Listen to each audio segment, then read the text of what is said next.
All right. You hold the chickens while I'll go and tie the elephants. Okay, but hurry. I don't think the midget will sit up there much longer. If it doesn't leap into that bucket of water soon, I'm pretty sure the fire ants will eat him alive. Nah, the cream cheese hasn't gone bad yet.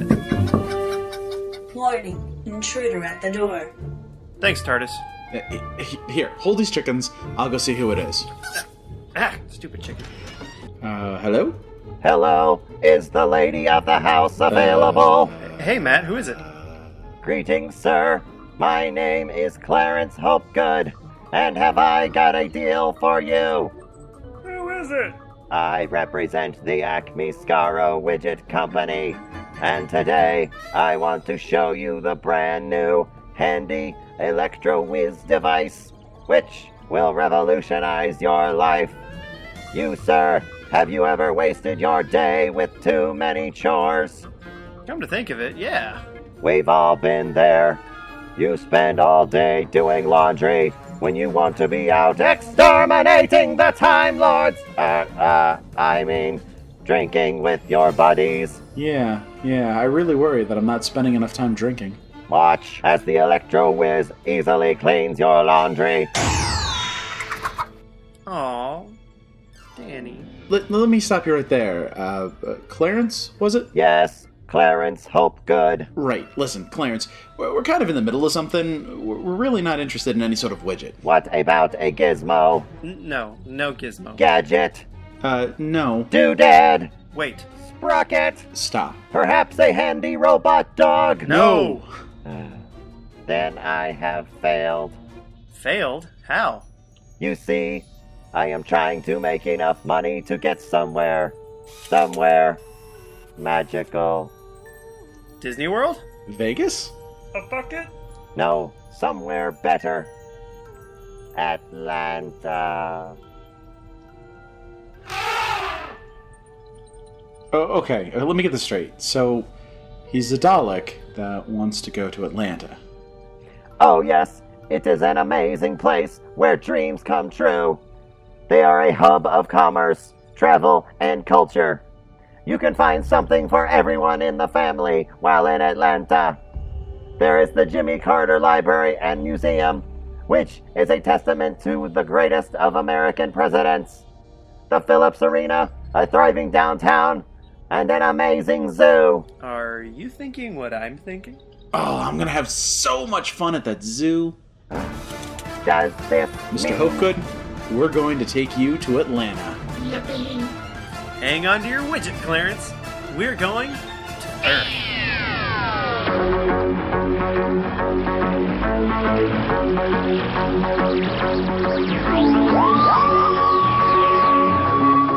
You're listening to Voices from the Vortex, Episode 17, What's a Dalek You Doing on a Podcast Like This?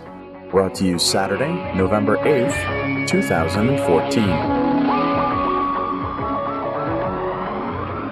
Broadcasting by way of Gallifrey. Stand by for podcast. This is Voices from Vortex. All right, Clarence, I'll tell you what, if you just want to head on back through that door, down 18 different flights of stairs, and across a pool, you can have a seat in the waiting room while we take you to the most wonderful place on Earth. Thank you. I think I'll take a dip. Yeah. Man, a Dalek on the TARDIS, man. This is going to be A little scary. quite an adventure. Yeah. But he seems like a good guy. Nice chap. Yeah, maybe he'll stay in the pool for a little bit. Take a dip. Yeah. I've still got that. Well, hello, bikini from everyone. last Hello. month. Hey, guys.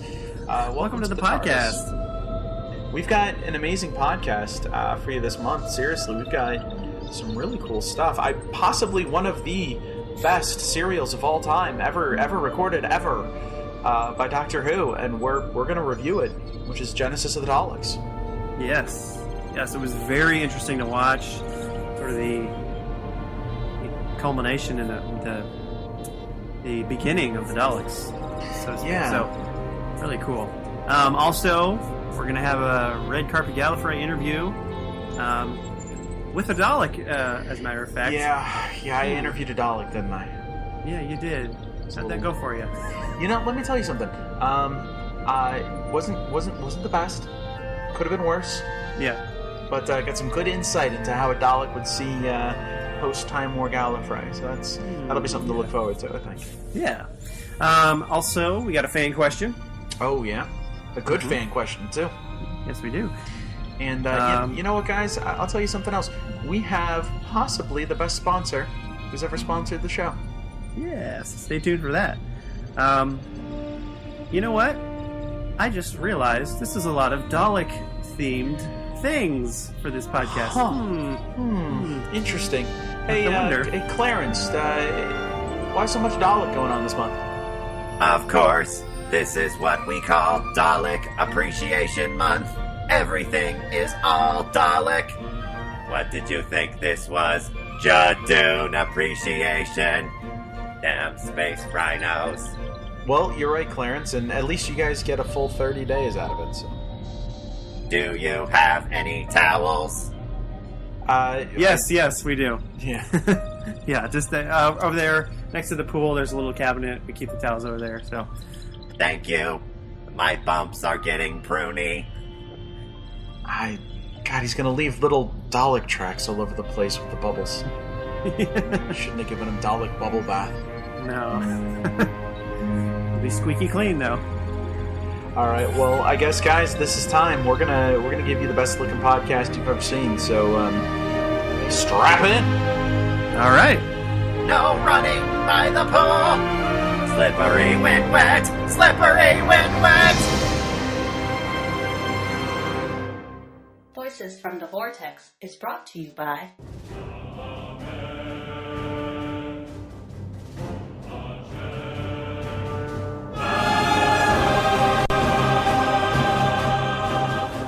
Are you bothered by pesky insects in your home? Rodents stealing your cheese? Are Time Lords altering your past? Worry no more with the Skaro Extermination Team. We know how to exterminate your problems.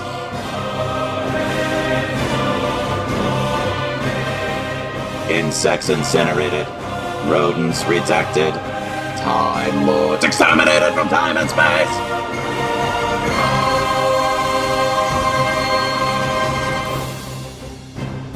Our patented death ray technology can kill anything which bothers you or us. Exterminate, exterminate, exterminate, exterminate, exterminate. Call us now for all your extermination needs. 555 Klondike. Dad to the doctor. The Daleks are the masters of the universe. The Daleks are the masters of the universe. The Daleks are the masters of the universe. The Daleks are the masters of the universe. The Daleks are the masters of the universe. The Daleks are the masters of the universe. The Daleks are the masters of the universe.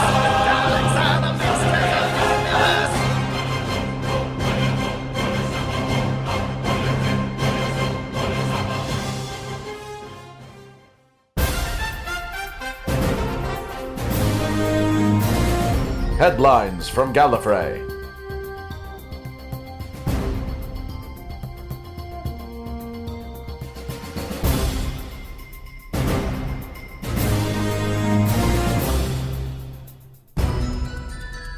Mark Jeffries of the Mirror.co.uk is reporting that Peter Capaldi wishes to avoid spoilers on his character until a necessary time, making him on a need-to-know basis. Capaldi is quoted as saying, "I try to operate on a need-to-know basis because I would rather just let things unfold. It is because I am a fan, and also, I am never really sure if you have to act having a big surprise, that it is good to know about it months in advance. You have to know about it before because it's in the script and you have to shoot it, but if you limit the stuff you know about it, it is more fun." I like that idea. I like that the Doctor doesn't even really know what's happening until the last minute. Yeah, it's pretty neat to think about that. You know, I did acting in college and stuff, and it was only plays and stuff, so I never really did anything like that. You know, I always knew exactly what was going to happen, but for something that's like week to week, and something especially like this that's so like, you know, there's twists and turns and big you know, plot devices and huge reveals and things like that. I mean, I think that's great for him to sort of have more natural reaction. Absolutely. Yeah, it's kind of like that old like during Empire Strikes Back, George Lucas, he comes up to Mark Hamill. He's like, "Oh, P.S. Darth Vader's your father," and action. And nobody knew. Yeah. So yeah, I think that's great. William Martin of cultbox.co.uk reports that Doctor Who writer Gareth Roberts doesn't think Craig will return now that Matt Smith has gone. Speaking exclusively to Cultbox, he explained, "I'm not sure if it would work with Peter Capaldi. It's a shame we didn't do another one in Season 7. There was a plan to do it, but James Corden was on Broadway and it couldn't be sorted out." You'd think that if you wanted to be in Doctor Who, he could have taken a leave of absence from Broadway. I'm sure he has an understudy. Yeah, I mean, that's a real shame, I really enjoyed those episodes. And it would have been nice to see him one more time. Maybe Stormageddon would have been, 7 or 8 years old. Yeah, there you go. Well, let's see. It could have been... it could have been... The Candyman comes back or something. Dun, dun, dun. Look out, it's a fun roll. I think it would have been neat if Craig came back, because it would have been kind of like a trilogy almost, Yeah, sort of like their own version of the Cornetto trilogy. Sure, Just sort of fun, goofing off, best friends. Yeah. So that's a shame that didn't happen, and I think I agree. I don't think it would work with Capaldi. I think Capaldi's Doctor is a little too different. I think that was more of a buddy relationship thing there that they had going on. And yeah, I definitely don't. I don't think they would. I don't think they'll mesh. Yep.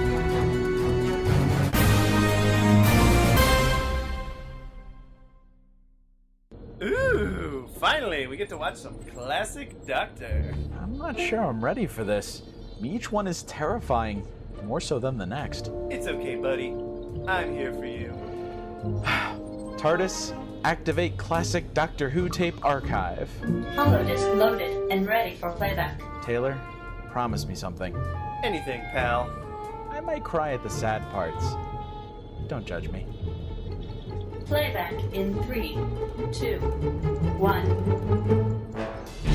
Look, whatever I've done for you in the past, I've more than made up for. When all other life forms are suppressed, when the Daleks are the supreme rulers of the universe, then you will have peace. We foresee a time when they will have destroyed all other life forms and become the dominant creature in the universe. That's possible. Tell on. Do you mean avert their creation? Or affect their genetic development so that they evolve into less aggressive creatures? Now, future errors will be eradicated. Defeats will become victories. You have changed the future of the universe, Doctor. I have betrayed the future. Let's touch these two strands together, and the Daleks are finished. We're talking about the Daleks, the most evil creatures ever invented. You must destroy them. You must complete your mission for the Time Lords. Do I have the right?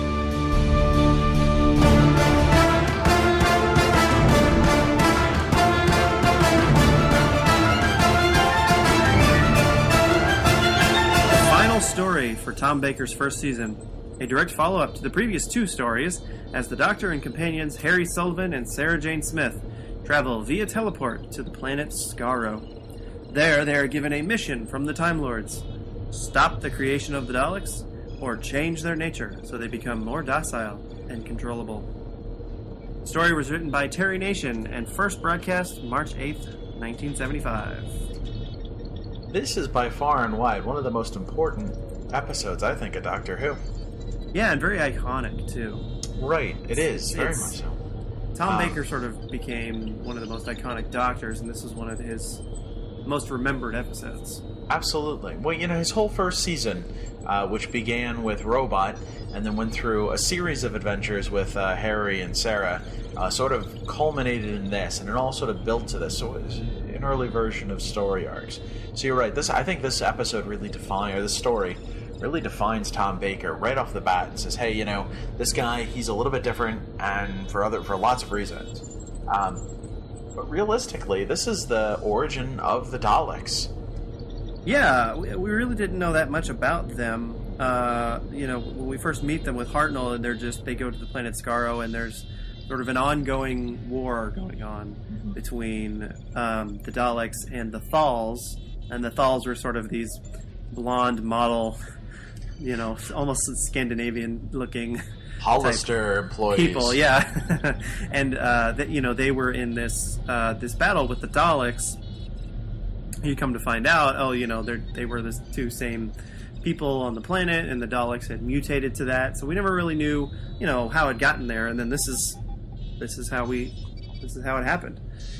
Origin stories are always great for villains, and I'll always love that any origin story for a villain always comes later. It's not the first thing you see. You read comic books and the superhero gets an origin story in the first issue, but most of his villains are just like, oh, they're there, and then it's issue 17 that all of a sudden you get that origin story for Dr. Octopus, and how did he become to be Dr. Octopus, and what was it like before he was Dr. Octopus. So I like to think that this is sort of Doctor Who's version of that. Is, hey, you've seen plenty of these Dalek stories now. They are the villains. Let's go back and talk about how they started. Let's show why they're the Daleks and why it's scary. And I like that. I like that model. Well, this is interesting, too, because, we sort of had an origin story of how they became the Doctor's enemy, but this is sort of an origin story of how they just became evil in the first place, which is kind of an interesting way to look at that. They were villains already. Right. Before they met the Doctor, so that was kind of cool in that respect. Well, and this all ties into one of the bigger things that was going on at the time. This lays the seeds down for the Time War. This is the first blow. Everything before this, the Doctor fighting the Daleks, and sort of, especially through Pertwee's era, the Daleks having this war going on, and not doing very well at the war. This is the first shot across the bow of the Time Lord saying, oh, we can mess with you, and we're going to go through time to do it. And this is sort of what brings the Time War to be. So all of us New Who fans see the Time War stuff, and we're just like, oh man, this epic war, and we see why they were so dreaded and feared. Well, this is the story that tells us why they had a reason to be, angry at the Time Lords, and why they had to learn to become more devious, more crazy, more powerful than they were. Yeah, and as well as the origin of the Daleks, this is also the first appearance of Davros. Yes, it is. Yes, the creator of the Daleks, which is great. Us New Who fans who sort of started with this show, we only saw him in season 4, and unless you had a cool classic Who knowledgeable friend like Matt here, I wouldn't have known who he was. He's just some guy. I'm like, oh, okay, but he's Matt's like, oh, he was from the classic show. He's just some guy, Yeah, he's just there. But yeah, no, he's very important in the Dalek folklore. Well, he is, and it's funny too because they didn't have an idea of this character until we got to Terry Nation writes this and goes, oh, I got this great idea for a leader of the Daleks, and it's interesting because this story ends with the leader of the Daleks, basically being exterminated, so to speak, by his own creations. They turn on him at the very end. I was really surprised by that because I was like, wait, he's in it later. What happens? So now I'm excited to see, like how he comes back or whatever. This is the origin of the Daleks. This is also the origin of the Time Lords meddling in the Daleks' affairs, the Time Lord mission. Up until now in the Doctor Who universe, the Time Lords have been very passive. They sort of sat back and let things happen. It was Troughton and Hartnell both dealt with other Time Lords, though at the time they didn't call the meddling monk a Time Lord. At the time they didn't call the what was his name? The other guy, a Time Lord.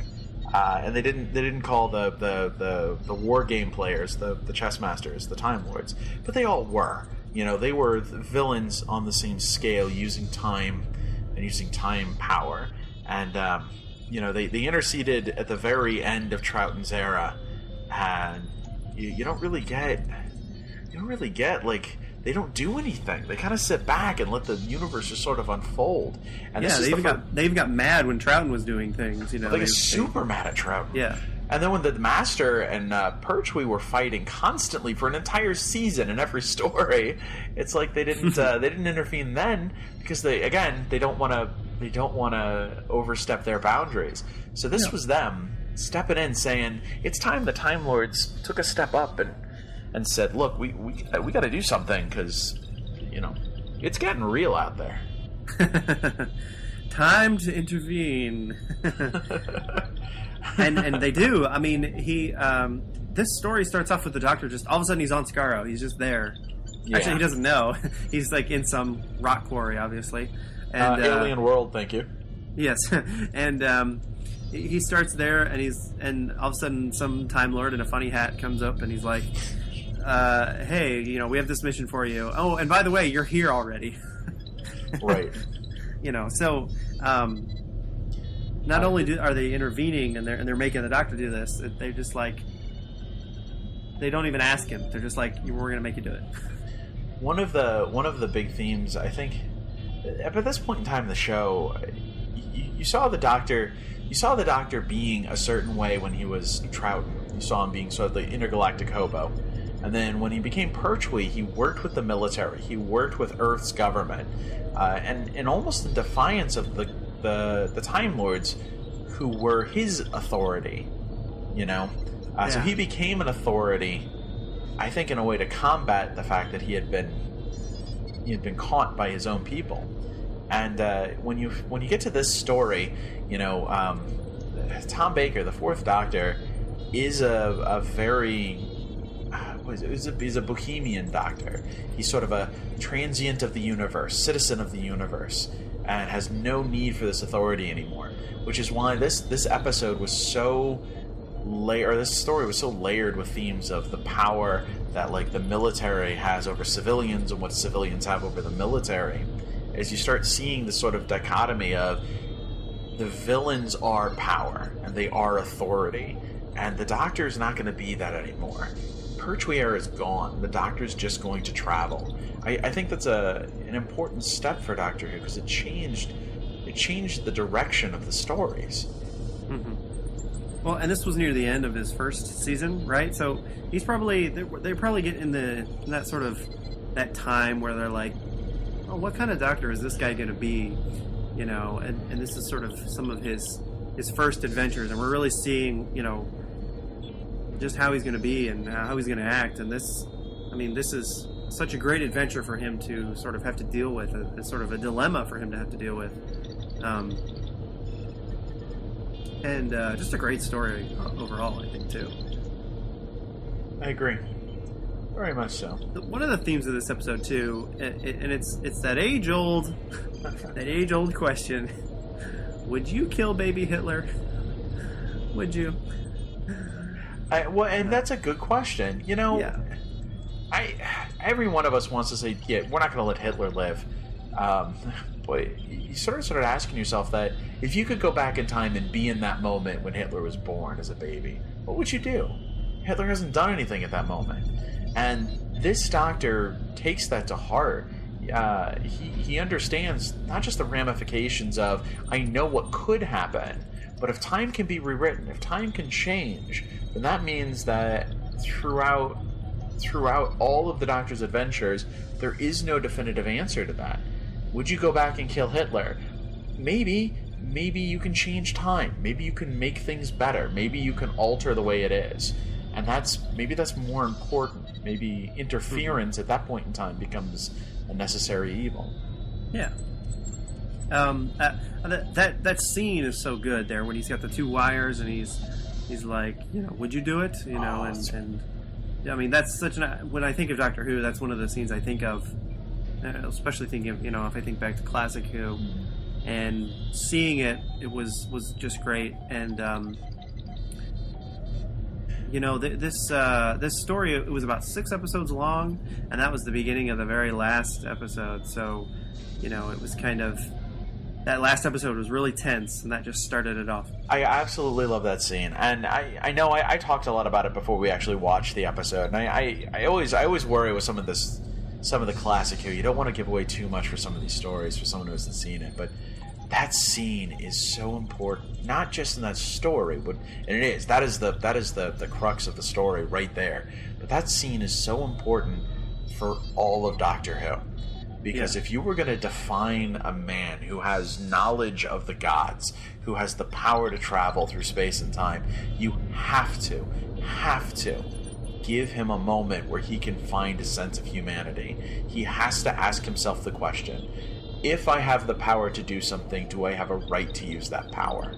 And that's what it all comes back to. This doctor is anti-authority. This doctor is a transient and a citizen of the universe. His goal is just to see everything there is to see and not let power corrupt him. And it's like if you had a little yellow ribbon and you could put it on your head. So you ask yourself, should I put this on my head? I have the power to do it, but it would look goofy and adorable. So you got to ask yourself, should you? Well, that's what the Bohemian Doctor was doing. Is he was looking at, you got these two warring factions. You've got the Time Lords with authority. You've got the Daleks and all this stuff. I have the power to stop it. Should I put the yellow ribbon in my hair? That's what he's asking himself. Also, Taylor, don't put that yellow ribbon in your hair. Definitely. What are you two dudes doing? We're actually recording a review for Genesis of the Daleks, a classic Doctor Who story. Yeah, it's one of the most important pieces of information about the Doctor and... Propaganda! Lies! This is not how the Daleks first began. It's not? Negative. The Daleks began when several Boy Scouts decided to create a new delivery method for their cookies. They created mobile armored vehicles to deliver the cookies in. Wait, wouldn't that have been Girl Scouts? What is your point? Clarence? Are you a Girl Scout? Silence! I will not listen to your Time Lord fabrications. Aw, Widow Clarence the Dalek is a widow girl. With widow pigtails. There is nothing more Dalek than pigtails. Fair point. Also, fair point made at the end of a Dalek blaster, so good call, Clarence, good call.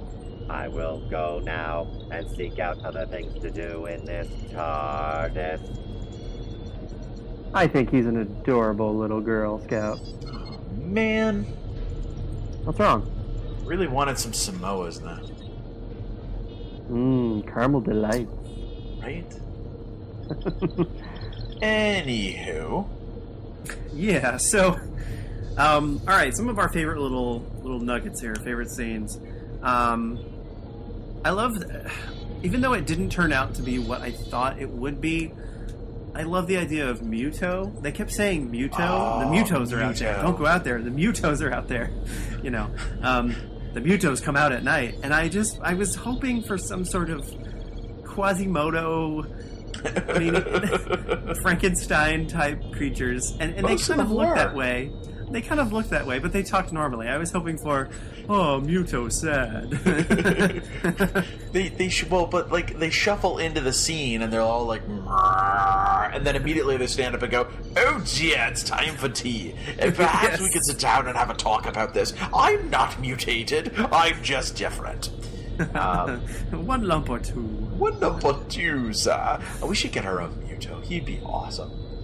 I was also hoping for because Sarah Jane was kind of lumped in with the Mutos there. She had gotten separated from them and they had to be with her. I was hoping for some sort of connection with the Mutos. He's trying to help her all the other. Muto, carry your bags. Yes. Muto save Sarah Jane. Muto friend. Muto friend. Muto have feelings and heart. Muto love.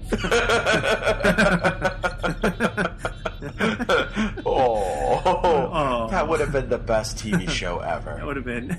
Muto I'm sorry, Sarah. Muto. I just don't feel that way. Muto and friend zone. Muto's friend zoned. So good. I am. One of the things I noticed too is, my God, they just. So many giant signs that tell you things that there would be no reason to have signs that would tell you these things. Yes. like the radiation sign on the missile silo when they're in there. There's like a spot for everything's A-OK green. There's a yellow spot for danger, Will Robinson, danger. And there's a red for you're going to become a Muto. And it just says, everything was labeled too. Like it said radiation meter, like in real big letters. And there was a scene, oh god, later when Davros, there's a self-destruct button, and it says, like, self-destruct button. It's a giant red button. It's like, how cartoon can we get here, guys? Oh, very cartoon when it comes to Davros. Yeah. Yeah, I love the signage, and it just, all that was the comedy element to it. It worked so well. It did. There was one part that I thought was funny. It was the very end. There's this whole business with this time. I called it the time bracelet. I don't remember what they called it. The time bracelet. Yeah, this is the time bracelet. I think it was called the time ring or something. It was this thing that once the Doctor had finished his mission, he could use it, and he would be sent somewhere, maybe back to Gallifrey or back to his TARDIS or something. Right. But it was like they all touched it. They all Sarah and Harry and the Doctor. They all grabbed the ring, and they almost did like a little hoedown. Just a little hoedown in a circle, and then they flew off into space. What does that remind me of? I've seen that somewhere recently.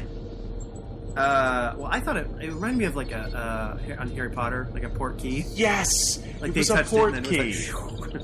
Yeah. One more perfect explanation as to why the Harry Potter universe is just Doctor Who. Yes. Well, David Tennant is in it, so. Right? The Doctor was there. Yes. I almost got tired of it, but it was such a great joke. They kept trying to escape through the top of the missile silo, and everyone kept falling off that damn missile silo like construction tower. Oh God, Sarah Jane falls down. Like it's one of like the cliffhangers. Like she falls, and then it's like woo, and you're like, no, wait, what? But then it comes to the next episode, and there's just like a platform there, like she landed below. You're like, oh, well, that was a little anticlimactic. Only marginally climactic. But yeah, you're right. They kept trying to escape, and that's one of the things too about Classic Who is they stall for time, and sometimes they stall for time with the sort of like I'm lost and I'm not sure where I'm going. Like somebody split off and they're like trying to find their way. They do that, but this was the other kind where they escape from the bad guys only to be immediately recaptured. You're like, you guys, you're just wasting my time. But then they escaped again that way and got recaptured. It was like, wait, if we're going to replay this, guys, like, seriously. Yeah. This is not Dragon Ball Z. One attack does not last 17 episodes. Come on. For real. For realsies. And I know you loved the scenes in the cave with the ridiculous creatures. Oh yeah, they went down to the sewer and Davros had been experimenting on animals or something, and so there was like a giant crocodile down there and like some other creatures, and then like for some reason a clamshell bear trap that Harry steps in. And gets like, how did you miss that, Harry? It was right. It was huge. Everything about that last sentence you just said. Still, Harry Potter. Like, yes. I want Harry Potter to have been somewhere in the castle, and there was this huge clam bear trap. How did you miss that, Harry? Harry Potter and the Clamshell Bear Trap. It's the 8th book. Hermione, what are you doing? I'm trying to help the Mutos with their life. Muto happy. Oh, Muto is squib. Oh! Muto fighting great magic war. That's it. Muto be a Death Eater now. Muto feel like mudblood today. Oh man. Muto. The other one last funny thing that was the Dalek babies. Right? Yeah, I mean they were just like the little squid things we've come to expect to see now. You know, little creatures inside. And the Doctor goes into this room, and this is where he had set up his bomb, and he was going to touch the wires together and blow up the... Very cartoonish, very Wile E. Coyote. Yeah, sort of... It was Davros' sort of experiments that he'd done, and once he destroyed that, then they would, all his work would be gone. But he goes in the room, and they're like, "Doctor, are you okay?" And he comes out, and he's got one around his neck, and he's like, "Whoa!" Like you expect them to start pulling him back in, and he's just on the ground with his arm out, like, "Help me!" Getting dragged back in. Muto save you. Muto do the people elbow. The Muto elbow. Muto elbow. Muto win the championship belt. Oh man! Right. So I'll tell you what, man. Seriously, this is one of the pinnacle stories for Doctor Who. Absolutely one of the best. An excellent story, hilarious side characters, and gigantic signage, and themes of control and authority and rights of individuals and what we have to do in order to keep going on. And I seriously, I put this up as one of the best episodes of Doctor Who. Definitely. If you're thinking about going and watching some classic Who, this would be one to watch. It's got Daleks, which is always great. One thing I love is the people who would eventually become the Daleks. It was the Khaleds. They sort of talked with a Dalek intonation, even though they weren't Daleks yet. I mean, there's so many good things, just good moments like that, and good corny signage and funny little, what was this, the 70s sort of classic British television and some of the really good old sci-fi stuff. This is a great story, so I would definitely recommend it if you're thinking about getting into classic Who. Voices from the Vortex gives Genesis of the Daleks 8 out of 10.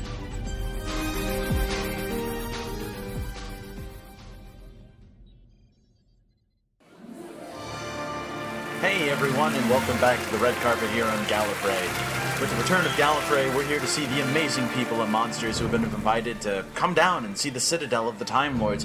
This is a one-night-only event. And I've got here with me a Dalek soldier. He is fresh out of the Time War, folks, to talk to us about what he thinks in regards to the return of Gallifrey. Hello, Dalek. How are you? Warning! Incoming Time Lord! No. Well, yes, I mean, I am a Time Lord. However, the war is over. It's over, man. It's okay. You're here, years after the Time War and the return of the planet Gallifrey. This seems incorrect. If I am here, then the Time War must still be happening. All right. Whatever you want, man. Look, but before you commence the violent destruction of my planet, can I ask you a few questions for the listeners at home? So long as it does not compromise the Dalek plan for victory, you may ask me your questions. Excellent. All right. So, as we all know, the Daleks and the Time Lords go way back. What has been your role in the history of these two powerful races? As a soldier for the Empire, I have an important role in eliminating the Time Lord menace from the universe. Also, I am in charge of snacks. How has your plan for domination changed now that your species has dealt with defeat time and again by both Time Lords and the Doctor? There has been no defeat. We have only learned one more way not to eliminate the Time Lords. Our plans are top secret to the universe. Even if you were not a Time Lord, I would not tell you. So, top secret snack-related plans? You cannot just get any old chip. You must get the one with the ruffles and ridges. They are the tastiest way to destroy the Time Lord Scourge. Okay. Let's calm yourself. This is one last little bit of word association. I'm going to say a word or a phrase, and what I want you to do is say the first thing which comes into your head, okay? Monday morning. Caffeinate. Divorce. Intoxicate. The tsetse fly. Propagate. Comedian Bobcat Goldthwait. Enunciate. Accusations of murder. Substantiate. The Doctor? Exterminate. Exterminate. Exterminate. Exterminate. Well, that's all the time we have for the Dalek. Thanks for listening to this interview, and which will likely spark a new war between the Daleks and the Time Lords. Jesus. We'll catch up with you soon as we have more interviews from the red carpet here on Gallifrey. Ah!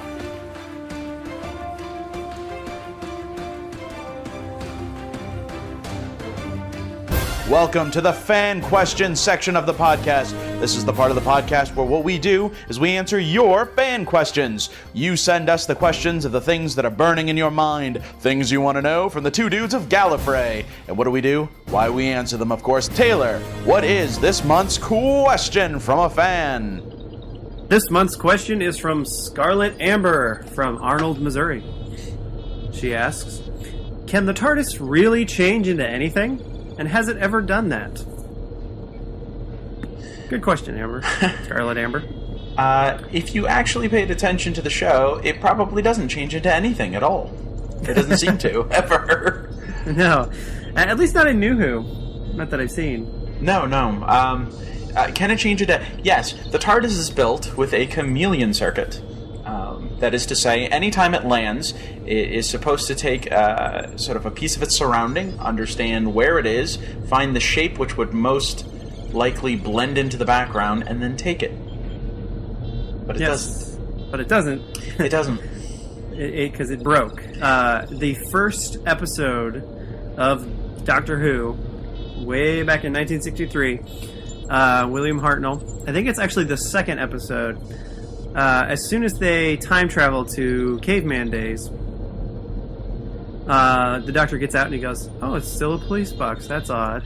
So it's like the first, it broke right there. Something happened when they took off, and because in 1963 in a junkyard, a police box was normal to be in there. So yeah, it was working at the time, and then it broke, and it has never been the same. Same again. There have been several times, only a few, in which the TARDIS has attempted to change, and that was when the Doctor attempted to fix the chameleon circuit. It was the Sixth Doctor. It was Colin Baker. It turned into a wardrobe in a junkyard, and then it turned into a pipe organ. Mm-hmm. Neither of which the Doctor liked, and he just let it break again. Yep. So it doesn't. So the answer, yeah, it should probably. It should, yes. He's just never fixed it. I think eventually he grew to dislike it. Right. Other TARDISes have. They have shown that in the past. There was the Master's TARDIS, which looked like at one point in time it landed as an iconic Roman pillar and just kind of got stuck like that for a little while. I know the meddling monk. He had his TARDIS was like an altar kind of that was in the chapel where he was hiding out. Right. And Stephen and Vicky went in there and were like, "Oh, it's a TARDIS." So. And also in the very last serial for Troughton, there are a group of warlords who are attempting to commit war games from different areas in history, and they have TARDISes, and they are several different objects in that serial too. Yep. Plus the Ranni's TARDIS.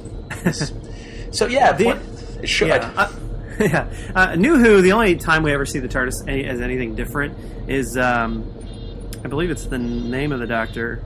You see the Doctor and Susan getting into the TARDIS and sneaking off, and it's the default setting for TARDIS, which is just looks like a gray concrete cylinder. Right. That's about it. We have yet to see the TARDIS take on any other shape in New Who. Maybe they'll do it. Maybe they'll do it coming up here sometime. That'll be pretty neat. Turns out Capaldi is actually the TARDIS. Inside the TARDIS. No. Dun dun dun. And there you have it, the wonderful fan question section of the podcast. Ladies and gentlemen, you have heard it here first. The two dudes from Gallifrey answering all of your burning questions. We'll see you next time. Yay!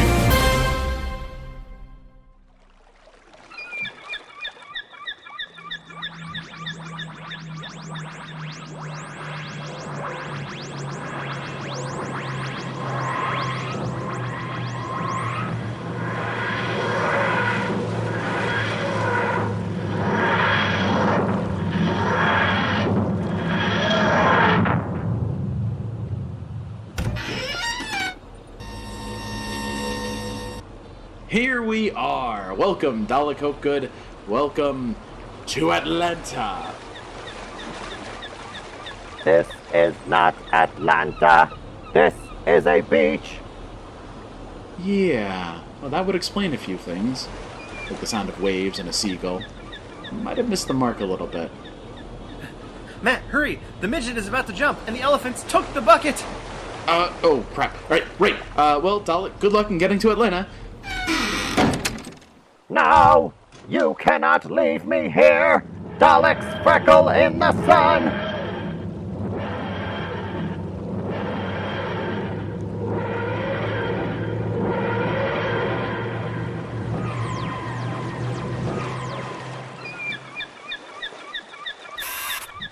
Seagulls are beautiful creatures.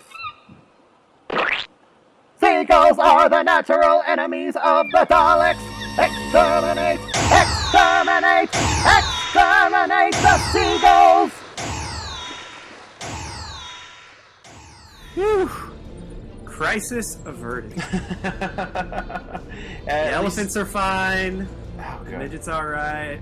I've gone ahead and plotted the course for next month. Hey, Taylor, you did remember to take the midget out of the oven, right?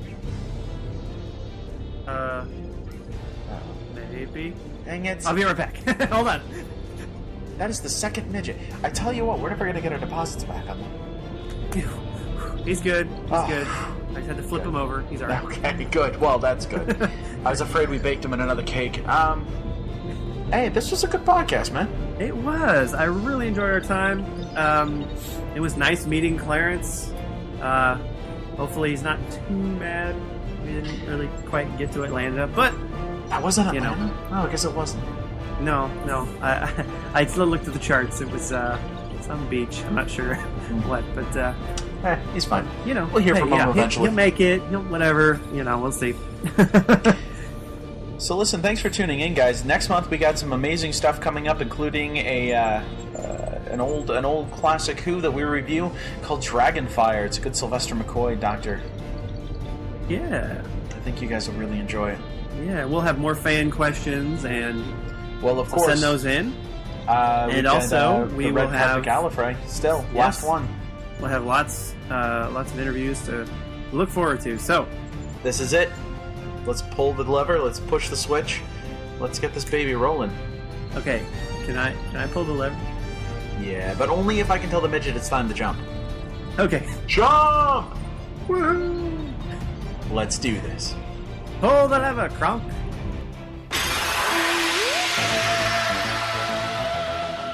Voices from the Vortex is written, edited by, and starring Matthew Weithkamp and Taylor Davidson. With Danielle Davidson as the sexy voice of the TARDIS. Visit our website, www.broadcastgallifrey.com. Subscribe to our YouTube channel for an enhanced podcast experience. Follow us on Twitter, @Vortex Podcast. Like us on Facebook. Follow us on Tumblr and Google+. Subscribe to us on iTunes. And if you like what you've heard, leave a review. Ask us a fan question through any of these media, and we'll answer it on the podcast. Thanks for listening, and stay tuned to the Vortex.